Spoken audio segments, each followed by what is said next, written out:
Shalom, shalom, c'est Marie-Pierre. Je suis vraiment contente de vous retrouver. Aujourd'hui, on va parler du parler en langue, on va parler de la prière selon l'entendement.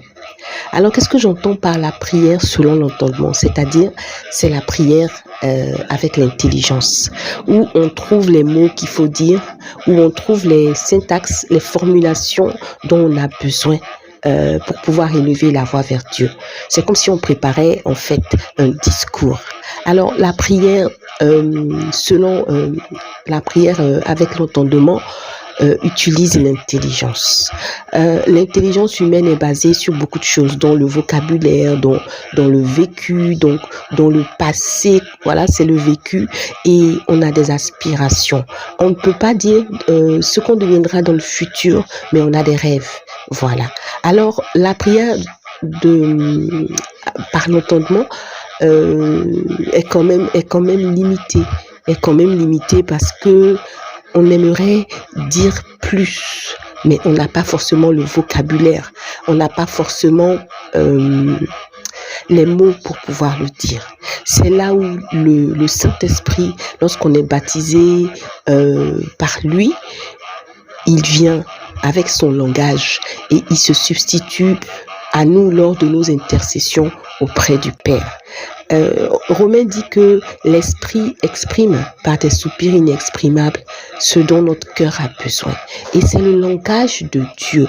Donc assurément, Dieu saura comprendre ce que le Saint-Esprit, ce qu'on dit, ce sera forcément compris par Dieu et ça sera selon Dieu. Parce que le Saint-Esprit, il trouve les mots pour pouvoir les poser là où ils doivent être posés.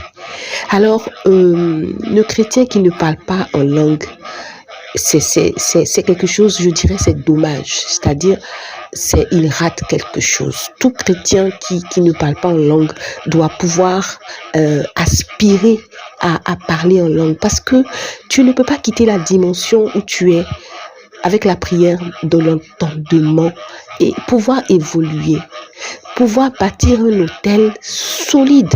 C'est-à-dire la vitesse avec laquelle tu bâtiras ton hôtel avec Dieu dans ton intimité, ça ne sera pas pareil si tu utilises ton entendement.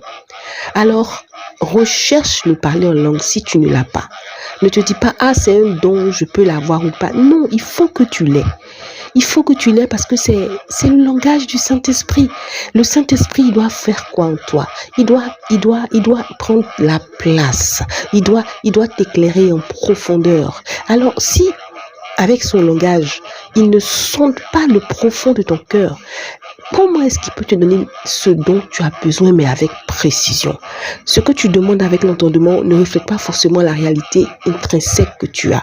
Alors, le parler en langue t'aide à évoluer spirituellement, t'aide à être en contact 24 heures sur 24 avec le Saint-Esprit. Tu peux même, sans parler dans ton cœur, continuer quand même de parler en langue. Tu n'as qu'à parler en langue et puis tu dis Saint-Esprit. Et puis tu continues de parler en langue. Et puis tu dis Saint-Esprit. Et puis tu continues de parler en langue. Mais ça, c'est intérieur. Personne peut savoir. Ça veut dire que 24 sur 24, la communication avec le Saint-Esprit, elle est possible et elle est réalisable.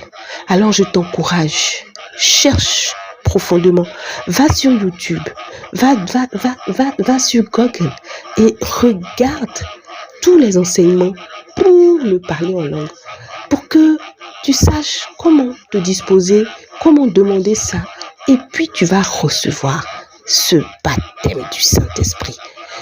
Il y a certaines prêches qui diront que c'est pas indispensable, mais moi je pense que c'est la marque déposée de chaque chrétien. Tant que tu n'as pas parlé en langue, tu ne peux pas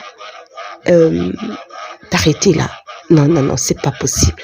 Il faut rechercher ce parler en langue. Ce parler en langue fait de toi quelqu'un de différent.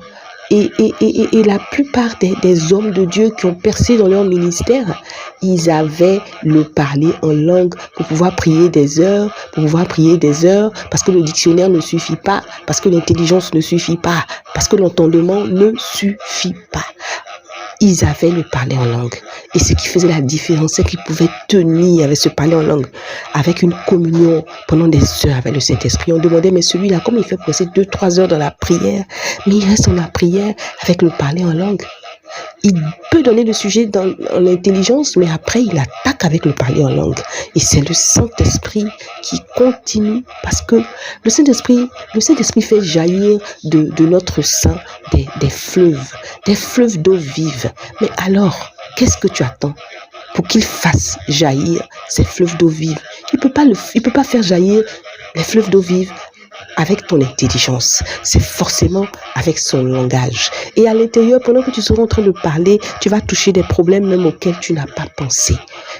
Alors, sois béni parce que je sais que ce message que je te donne, cette interpellation, c'est pour pouvoir te permettre de progresser, d'aller en eau profonde avec ta communion avec le Saint-Esprit. Sois béni et surtout, parlons en langue.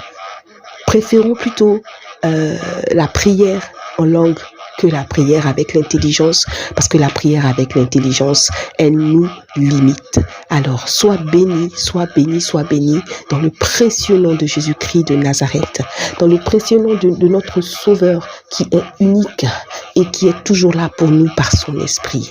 Sois élevé, Saint-Esprit, sois élevé au-dessus de tout. Je te rends la gloire, je te rends l'honneur. Alléluia, alléluia.